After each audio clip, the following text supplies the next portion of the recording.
नमस्कार, दिल ललन टॉप में आपका स्वागत है। हर की पैड़ी में हम अभी भी मौजूद हैं। राह चलते हमारी नज़र पड़ी कुछ ऐसे लोगों पर जिनके लिए जो शब्द यूज़ होता है वो नाम से परे हो जाता है। हम बाबा कहते हैं सम्मानजनक रूप से। हालांकि कुछ लोग अब मानते हैं कि कुछ लोगों ने, कुछ गिने चुने लोगों की वजह से ये शब्द बदनाम हुआ है, परंतु भारतीय परंपरा में बाबा शब्द की बहुत सम्मानजनक परिभाषा है कि हम जब किसी को बाबा कहते हैं तो इसका मतलब है कि हम उसका सम्मान कर रहे हैं।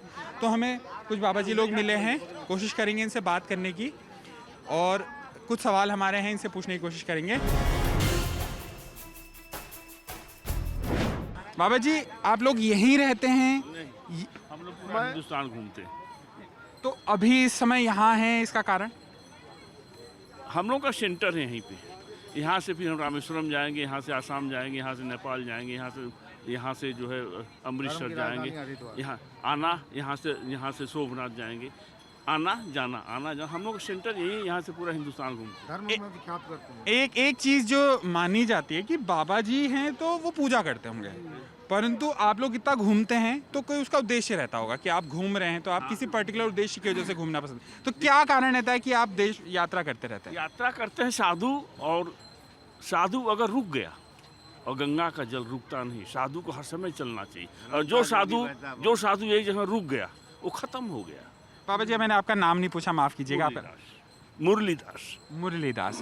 तो बाबा जी ये बताइए कि जैसे आप लोग यहाँ शायद अलग अलग अखाड़ों से बिलोंग करते हैं, तो ये पर्टिकुलर हम जानना चाहते हैं कि अखाड़ा शब्द की क्या परिभाषा है, ये क्या मतलब होता है अखाड़ा? अलग अलग अखाड़ों से होने का क्या तात्पर्य है? देखिए, ये पहचान है, अलग अलग पहचान है लोगों की अखाड़ा में। जैसे बहुत से निर्मोही अखाड़ा है, तो ये है वो है, बहुत तमाम के अखाड़े हैं। और ये हिंदू धर्म में, ये सनातन धर्म में ये जो है पहले तो अग्नि ही अखाड़ा रहा जिसमें सन्यासी निकलते थे। उसी अखाड़े से धीरे धीरे करके सभी अखाड़े निकलते गए, साधु सन्यासी बढ़ता गया।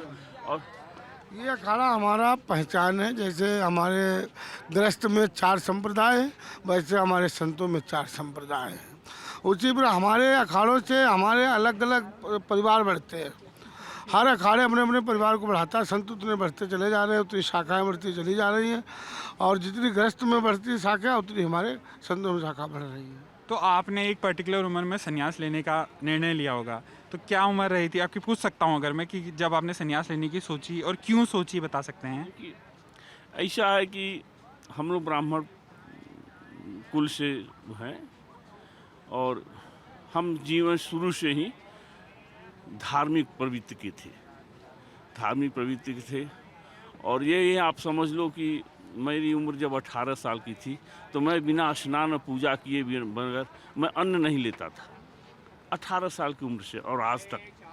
तो ये प्रवृत्ति थी पहले से। हमारा झुकाव जो धर्म के प्रति था, देवी देवताओं में लगन थी, और जो है हम धार्मिक प्रवृत्ति के थे। धीरे धीरे करते करते चलते आगे बढ़े। फिर अपने कर्म जो है गृहस्थ आश्रम से निवृत्त हो करके संन्यास ले लिया। एक मान्यता ये रहती है कि जैसे भारत है, भारत की एक सच्चाई है जाति प्रथा, जहाँ ब्राह्मण एक जाति है, क्षत्रिय एक जाति है। तो एक मान्यता रहती है कि जो पंडे पुरोहित होते हैं, जो बाबा जी लोग होते हैं, वो एक पर्टिकुलर कास्ट से आते हैं, वो ब्राह्मण होते हैं। तो क्या इसमें कितनी सच्चाई है कि क्या केवल ब्राह्मण ही सन्यासी हो सकते हैं, और लोग सन्यासी होते हैं तो उसमें क्या भेदभाव फिर भी रहता है, या वो भेदभाव मिट जाता है सन्यास लेने के बाद? देखिए ना, ये जो है भेदभाव तो रहता है। ये तो मनोवृत्ति है, ये तो मनोवृत्ति है ना। भेदभाव की जो आपकी बात कर रहे हैं, 1000 साधु में एक साधु होगा। हमारे जैसे आप घूमते हैं, साधुओं को जो देखते हैं, साधुओं में वैसे 1000 साधु में एक साधु होगा, और वैसे 1000 साधु में एक संत होगा। तो भेदभाव तो ये तो मनोवृत्ति है, आदमी की सोच है। इतना कहाँ, इतना ऊपर का, और ये हर युगों में रहा है। तो साधु और संत में अंतर है? मतलब साधु और संत साधु किसे कहते हैं? साधना, संयम और सरलता को धारण करे वो साधु है। और जो संत जो साधना का अंत कर दे वो संत है। और संत का तो सीधे संबंध परमेश्वर से हो जाता है। उससे फिर इनसे और इस समाज से, मोह माया से क्या मतलब? आप दर्शन ही नहीं कर पाओगे। संत के दर्शन कहाँ होते हैं? संत के दर्शन हो गए तो भगवान के दर्शन हो गए। और एक चीज़ जो मेरा पर्सनल सवाल है, आप बुरा मत मानिएगा, पर जैसे हम लोग हैं, हम लोग अपने बाल कटाते हैं, हमारे बाल बड़े हो जाते हैं तो असज होती है, हम बाल कटाते हैं, दाढ़ी कटा लेते हैं। तो सन्यास में क्या ये ज़रूरी होता है कि आप अपने बाल बढ़ाएं? आप अपनी भाई दाढ़ी- देखिए ऐसा है कि आप क्यों बाल काटते हैं, आप क्यों स्नो पाउडर लगाते हो, क्यों आप दाढ़ी बनाते हो? ये विलासिता का सूचक है और ये संन्यास का सूचक है। हमें विलासिता से कोई मतलब नहीं, हमें दाढ़ी क्रीम पाउडर और साबुन तेल से कोई मतलब नहीं है। हमको इधर इसके विषय में सोचना ही नहीं है। नहीं, मान लीजिए अगर मैं किसी साधु ने बाल कटा दिया तो साधुवत कैंसिल? हाँ, एकदम होता है। अगर हम हमारे इसमें कैंची लग गई हमारे इसमें, तो ये साधु कैसा, वो तो विलासिता में हो गया ना। अब आजकल एक और चीज़ रहती है कि जैसे हम लोग अपनी लिमिटेड समझ से मैं अपनी बता रहा हूँ कि जैसे हम लोग सुनते हैं कई बार राजनीति में साधु लोग का नाम आ जाता है, साधु बाबा लोग का नाम आता है, अलग अलग पुरोहित, आखिर में नंद लग के अलग अलग नाम के बाबा हैं। एक यहाँ अभी हरिद्वार में एक बहुत बड़ा नेशनल न्यूज़ बना धर्म संसद का, उसमें ऐसी बातें कही गई जो मेरा मानना है कि संत की भाषा नहीं हो सकती है। संत तो सबको, अगर संत है तो वो सबका भला चाहेगा। और मैं ये भी बताते हैं आपको, साधु को और राजनीति से क्या मतलब? जो साधु राजनीति हो गया, हम उसे साधु नहीं मानते। राजगुरु होता है। मैं यही चाहता हूं कि आप उन साधुओं से अपनी बात ऐसा, वो बड़े साधु हैं, वो बड़े साधु हैं, वो बड़े साधु 25 लाख की गाड़ी में चलते हैं, 25 करोड़ की बिल्डिंग में रहते हैं। हम तो साहब भिक्षा करते हैं, भोजन करते हैं, पूरा हिंदुस्तान घूमते हैं, भजन करते हैं। हमसे क्या मतलब विलासिता से, हमें क्या मतलब राजनीति से? इस सब को हम नहीं मानते। और जो साधु राजनीति में आ गया वो साधु नहीं है। हर हर गंगे जय। बहुत बहुत शुक्रिया आपका, बहुत बहुत शुक्रिया, बहुत बहुत शुक्रिया, बहुत बहुत शुक्रिया, बहुत बहुत शुक्रिया। हर हर गंगे जय। हम लोग भिक्षा से पालन पोषण होता है हमारा। आप लोग का बहुत बहुत शुक्रिया हमसे बात करने के लिए, बहुत बहुत धन्यवाद। आपका नाम क्या है? संजय। संजय जी, कहाँ के रहने वाले हैं आप? राजकोट गुजरात से। गुजरात से यहाँ क्यों आए हैं? यहाँ थोड़ा वो काम से वो आए थे और दादा की अस्थि प्रतरण है। क्या काम करते हैं? मैं साउंड सिस्टम का। साउंड सिस्टम का काम? तो बनाते हैं साउंड सिस्टम, बजाते हैं? मैं खुद ऑपरेटर साउंड इंजीनियर हूँ। साउंड इंजीनियर हैं आप? कहाँ, यहाँ हर की पैड़ी क्या साउंड सिस्टम चलाते हैं? हम राजकोट गुजरात में हमारा खुद का बिजनेस है और साउंड इंजीनियरिंग भी करते हैं साथ में। अच्छा, तो आप लोग यहीं अभी हरिद्वार में रहते हैं? कितने साल हो गए हरिद्वार रहते? नहीं, हम वैसे वो काम से आए थे अस्थियाँ बहाने के लिए दादाजी की। अच्छा, आप अस्थियां बहाने के लिए तो हर की पड़े। तो क्या हरिद्वार जैसे गुजरात के लोग हैं वो अधिकतर लोग यहीं आते हैं हाँ, हर की पेड़ी की? हर की पेटी के लिए 80% लोग यही आते हैं। अच्छा सर, आपका नाम क्या है? जो बात करना चाहे। आपका नाम क्या है? दीपक कुमार सर, दीपक कुमार। दीपक जी, कहाँ से बिलोंग करते हैं आप? हम बाराबंकी से बिलोंग करते हैं। बाराबंकी, यूपी। यहाँ किस लिए आए? सर घूमने के लिए आए हैं सर। तो अभी यूपी में भी चुनाव है, चुनाव में इंटरेस्ट रखते हैं? रखते हैं, कुछ हद तक रखते हैं, ज़्यादा नहीं रखते हैं। तो आप लोग क्या महसूस करते हैं कि पिछले 5 सालों में यूपी में काम कैसा रहा सरकार का? इसको लेकर क्या सोचते हैं आप लोग? सर अगर धार्मिक परिप्रेक्ष्य से देखें तो उन्होंने बहुत काम किया, और सर अगर एक स्टूडेंट के अनुसार सोचे तो उन्होंने उसमें सर फिसड्डी रही, क्योंकि वो ज़्यादा से ज़्यादा लोगों को नौकरी नहीं दे सकें। और आप देखे होंगे कि इस लॉकडाउन में बहुत सी नौकरियां जो थी वो भी चली गई हैं, तो ये एक डीमेरिट था। तो आप छात्र हैं, क्या पढ़ाई करते हैं आप? सर हम बीएससी करते हैं। बीएससी कर रहे हैं अभी आप? हाँ, अभी कर रहे हैं। तो आप लोगों ने अभी देखा कि एक मुद्दा बहुत बड़ा हुआ, छात्रों ने आरआरबी के रेलवे रिक्रूटमेंट बोर्ड के सिलेक्शन के लिए बहुत अभी हंगामा काटा, अभी न्यूज़ में है, काफ़ी न्यूज़ में है। तो आपको लगता है छात्रों का ये तरीका सही है? सर ये सही नहीं है, लेकिन कोई देखिए, कोई बड़ा संगठन होता तो उसमें कुछ अराजक तत्व तो शामिल हो जाते। ऐसा तो है नहीं सारे विद्यार्थियों ने आग लगा दी होगी, किसी एक विद्यार्थी ने लगा दी हो सकता है कि कुछ राजनीतिक लोग अपने लोग भेज कर लगा दिया हो। इस बात कैसे कह सकते हैं कि नहीं छात्रों ने ही लगाया है? क्या पूरी तरह प्रूफ हो सका कि हाँ छात्र ने लगाया है, और या जो लगाया वो छात्र था या नहीं? क्या इस बात की पूरी जानकारी हो चुकी है सर? तो आप ये मानते हैं आंदोलन सही है? लेकिन आंदोलन नहीं सही है तो हम करते ही क्यों हैं सर? हर व्यक्ति को ज़रूरत क्या है सर? नौकरी की। आप बताइए, बाबा बनने, अभी बाबा पर बात कर रहे थे, मैं बाबा की बात करता हूँ। जब लोगों के पास रोज़गार नहीं होता तो कुछ दिन तो देखते हैं कि वो हार्ड वर्क करते हैं, हार्ड वर्क करने के बाद उनको लगता है कि ये करना संभव नहीं, तो फिर वो क्या करते हैं कि वो नशा में उतर जाते हैं, नशा करने लगते हैं, तो उन्हें पैसे की जरूरत होती, फिर वो बाबा बन जाते हैं, कहीं कहीं 1-2 रुपया मांगा करते हैं, शाम को दारू पी के सो जाते हैं। सर आप देखिए, कोई भी ज़्यादातर बाबा से पूछे क्या उन्हें भारत के हिंदू धर्म के बाद दर्शन शास्त्र का नॉलेज है? सर आप देखेंगे किसी को दर्शन का पता नहीं। सर किसी मूर्ति को देखने से थोड़ी ना होता, उसका दर्शन करना होता है। सर जब हम उसके बारे में नहीं जान सकेंगे तो कैसे हम दर्शन के बारे में बताएंगे? सर जैसे हमारे हिंदू धर्म में 60 दर्शन है, 6 दर्शन है, तो उसमें हमें पता होना चाहिए ना कि हम किस दर्शन को फॉलो करते हैं। तो आपने कहाँ करी दर्शन की पढ़ाई हिंदू धर्म की, पूछना चाहूँगा। सर ये तो देखिए सर, हिंदू धर्म के जब आप हिंदू धर्म को जाने लगेंगे तो फिर अगर हम मूर्ति पूजते हैं, कुछ लोग नहीं पूजते हैं, कुछ लोग जैसे मान लीजिए कहते हैं निराकार हैं, कुछ लोग कहते हैं साकार हैं, तो हमको उससे पता चलता। जैसे हम बौद्ध धर्म है तो बौद्ध धर्म भी हिंदू धर्म से निकला है, तो उसमें बताया गया कि नास्तिकवाद की ओर बढ़ो, मतलब ईश्वर पर मत विश्वास करो, वहाँ पर आत्मा का खंडन किया गया। तो हम जब उसके बारे में जानने लगते हैं तो हम फिर दर्शन को उतरते हैं। तो फिर हम धीरे धीरे आज के ज़माने में हम यूट्यूब से है और मीडिया के जरिए से और किताब बुक पढ़ के, वेद को पढ़कर हम जान लेते हैं। मेन पर ज़्यादातर लोग इसलिए नहीं जान पाते क्योंकि ज़्यादातर हमारी जो वेद लिखे गए वो संस्कृत में है, तो संस्कृत या पहले संस्कृत पढ़ें उसके बाद में हम दर्शन को जानने तो आसान नहीं है, लेकिन हम उसका एक छोटा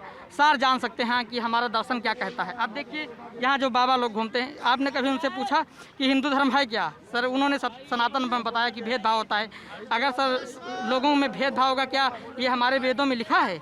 सर वो कहाँ से बताते हैं? सर वो कोई कोड करके बताते हैं? वो अपने मन से जो आया तो बता दिए। सर कोई भी बात उसका पुष्टि तो करना चाहिए कि हाँ वेद में लिखा है। जैसे अब आपने बताया कि ब्राह्मण जो है केवल ब्राह्मण के घर से बन सकता है।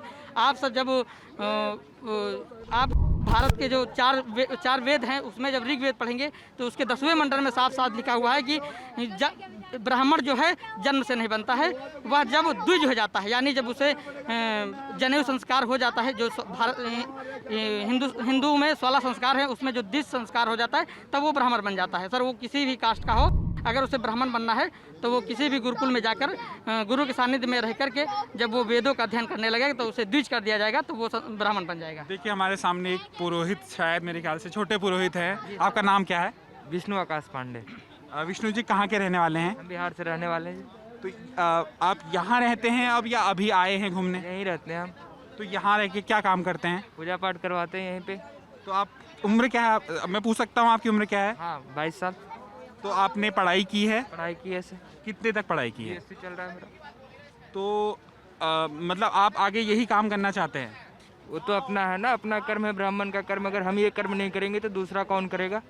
तो आप जैसे ये बोल रहे थे अभी कि ब्राह्मण, हमारे वेदों में तो नहीं लिखा कि ब्राह्मण ही ब्राह्मण बनेगा, मतलब एक उसमें पैदा हुआ व्यक्ति ही बनेगा। तो आपको क्यों लगता है कि आप अगर ब्राह्मण पैदा हुए थे तो आपको वही, आप उस फैमिली में पैदा हुए थे तो आपको वही काम करना है? ये आपने चुना या आपको लगता है कि आपके घर वालों ने कहा कि ये काम करना है? धर्म बताता है। जैसे इन्होंने उपनयन के बारे में बोला, उपनयन तो राजपूत में भी होता है, भूमिहार में भी होता है। वो ब्राह्मण थोड़े ही है, अपना धर्म है, जन्म से है, धर्म से जन्म है। सर ये बताइए सर, वो कहाँ से कोट करके बता? सर ये बात कहते कहाँ से है सर? अपने मन से कहते हैं या वेद? सर ऋग्वेद के 10वें मंडल में साफ साफ लिखा है कि व्यक्ति जन्म से नहीं। सर मैं एक एग्जांपल देता हूँ, जैसे श्री राम को बात की। सर श्री राम का क्या नाम? श्री राम मिश्रा था। लक्ष्मण का नाम क्या? लक्ष्मण यादव था। सर शत्रुघ्न की बात की, क्या शत्रुघ्न का नाम शत्रुघ्न सिंह था? सर यादव, मिश्रा, सिंह, सब ये बाद में लोगों ने अपने आप को मतलब लोगों के बीच में फेमस होने के लिए लगाया। जैसे मैं राणा हूँ तो मैं लोग मेरे जो वंशज फॉलो करने लगेंगे, राणा, अयूब राणा। तो उसी तरह से मान लीजिए कोई मौर्य है, जो मौर्य शासक है, तो उनको लोग फॉलो करने, सब लोग मौर्य लिखे लें। तो जाति सर पहले से नहीं थी, वेदों में कहीं पर मिश्रा, यादव और भूमिहार इस तरह का कहीं वर्णन नहीं। बाद में लोगों ने इसको अस्थायी कर दिया। सर भाई रही बात पंडित जी की, जैसे पंडित जी अपने आप को इसलिए कहते हैं क्योंकि गुरुकुल तो है नहीं, सभी के बच्चे वहाँ जाते नहीं, तो वहाँ पर क्योंकि ब्राह्मण के ही बच्चे जाते हैं तो सिंपल सी बात वही बनेंगे। तो उनके दिमाग में मन में बचपन में भर भी दिया जाता है कि आप ब्राह्मण समाज से हैं, आप ही बनेंगे। लेकिन अगर गुरुकुल में सारे बच्चे जाएं तो जो बच्चा वेद में अच्छा होगा पढ़ने में, सर वही ब्राह्मण बन सकता है। तो आपको क्यों लगता है गुरुकुल में सारे बच्चे क्यों नहीं जाते या जा नहीं सकते? आपको क्यों लगता है? गुरुकुल में तो शिक्षा लेने के लिए सभी जा सकते हैं, लेकिन इन्होंने बोला ना उपनयन के बारे में। उपनयन तो राजपूत में भी होता है, भूमिहार में भी होता है, वो ब्राह्मण थोड़ी बन जाएंगे। अच्छा ये देखिए, एक हम लोग घर की पैड़ी में यहाँ रहे, हम धर्म की बात ना करें, आस्था की बात ना करें, ये नहीं हो सकता। और इसमें हमारी सबसे अच्छी बात यह है कि मत का भिन्न हो सकता है, फिर भी मन भिन्न नहीं होना चाहिए। ये लड़ने की बात नहीं है। एक वो कहीं अपने स्रोतों को कोट कर रहे हैं और आप अपनी मान्यताएं जाहिर कर रहे हैं। तो आप मुझे ये बताइए, मैं थोड़ा सा आपसे बात करने के लिए ये सोच रहा था कि इतनी कम उम्र में आप सोच रहे हैं कि मैं पुरोहित बनूंगा, तो आपने पुरोहित के लिए कोई शिक्षा ग्रहण करी? शिक्षा ग्रहण कीजिए गुरुकुल से, कौन से गुरुकुल से? चेतन ज्योति आश्रम, कहाँ है ये? यही है हरिद्वार में। तो आप क्या क्या काम करते हैं यहाँ, मतलब क्या क्या क्या काम इंक्लूड होता है पुरोहित? क्योंकि हम लोग को नहीं पता, हमारे लिए तो सब चीज़, हर चीज़ पूजा है लगभग लगभग। तो पुरोहित क्या काम करता है? यहाँ अस्थि होता है, पिंड होता है, श्राद्ध होता है, सभी चीज़ माँ गंगा, मोक्षदायिनी माँ गंगा हरिद्वार में माने जाती हैं। सारा काज ब्राह्मण ही कराते हैं, पूजा पाठ श्राद्ध। आपका नाम पहले? पंकज शास्त्री। पंकज जी, आप यहाँ पुरोहित का काम करते हैं? हाँ, तो पूजा पाठ कराते हैं। देखिए, पूजा पाठ तो मतलब आप लोग काफ़ी देर से बात कर रहे हैं। मैं ये कहना चाहता, हम लोग चुनाव यात्रा कवर करने आए हैं और चुनाव भी अभी यहाँ चल रहे हैं। तो धर्म के क्षेत्र के लोग पॉलिटिक्स या राजनीति के विषय में क्या विचार रखते हैं? पार्टी के हिसाब से विचार रखते हैं, या आपको लगता है कि ये ज़रूरी है, या आपके लिए ये 5 साल वाली बात है कि हर 5 साल में यार चुनाव होते हैं, हमको कुछ नहीं देना, या आप लोग गहरे से इस बारे में सोचते हैं? नहीं, सब प्रक्रिया अच्छा ही चल रहा है, पहले से बढ़िया है। सब साफ़ सुथरा रहन सहन, यहाँ का जो साफ़ सफाई है, सब काम बढ़िया है। पब्लिक आ रहे हैं, कोरोना की वजह से थोड़ा कम पब्लिक आ रहे हैं। ऐसी व्यवस्था सब टंच है, कोई दिक्कत नहीं है। तो आपको लगता है सरकार अच्छा काम कर रही है? सरकार अच्छा ही कर रही है। और ये पर्टिकुलरली इसलिए है कि ये बीजेपी की सरकार है, अगर कांग्रेस की होती तब भी अच्छा ही कर रही होती? कांग्रेस की होती तो पहले जो चल रहा था ओड्डा नीचा ओड्डा खबड़, कितने रोड कबड़े हुए थे, कहाँ से सही थे।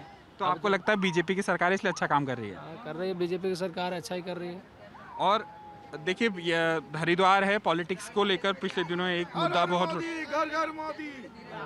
देखिए नारे लगाएंगे कोई फायदा नहीं है, बात करने के लिए आए ना, बात करते हैं। नारे लगा के, नारे तो चुनाव यात्रा में लगे तो वो सही है, पर आप यहाँ चुनाव नारे लगा के क्या करेंगे? आप बात करना चाहेंगे? क्या नाम है आपका? कौशल पांडे जी। कौशल जी, आप यहाँ क्या काम करते हैं? ये पूजा पाठ कराते हैं। पूजा पाठ का काम करते हैं। कब से रह रहे हैं यहाँ? 15-20 साल से रह रहे हैं। कहाँ के रहने वाले हैं? पीछे बिहार से रहने वाले। बिहार से यहाँ रहने आ गए। तो आप लोग डिसाइड करते हैं एक दिन कि मैं यहाँ चले जाऊँगा? ऐसा कुछ नहीं, डिसाइड क्या करना है, तो हमारा इच्छा हुआ तो हम आए यहाँ। ऐसा कोई डिसाइड का कोई अथी नहीं है इसमें। तो नहीं, आप बिहार थे तो आपने सोचा होगा ना मैं कहीं तो जाऊँगा, ऐसा आपने एक दिन सोचा तो होगा कि तो हरिद्वार ही क्यों आए? कुछ नहीं, हरिद्वार बढ़िया जगह है, गंगा जी का स्थान है यहाँ। लाखों पब्लिक आते हैं जी। कोई कमी नहीं है, इंसान आते हैं, सब उनका मनोकामना पूर्ण होता है। अधिक मात्रा से आने की चाहत रखता है। ये लॉकडाउन वजह से पब्लिक थोड़ा कम आते हैं, तो इस समय चहल बहल रहता था, लाखों की संख्या में भीड़ रहता है इंसान। तो आप देख रहे थे हर की पैड़ी से चुनाव यात्रा लल्लन टॉप की।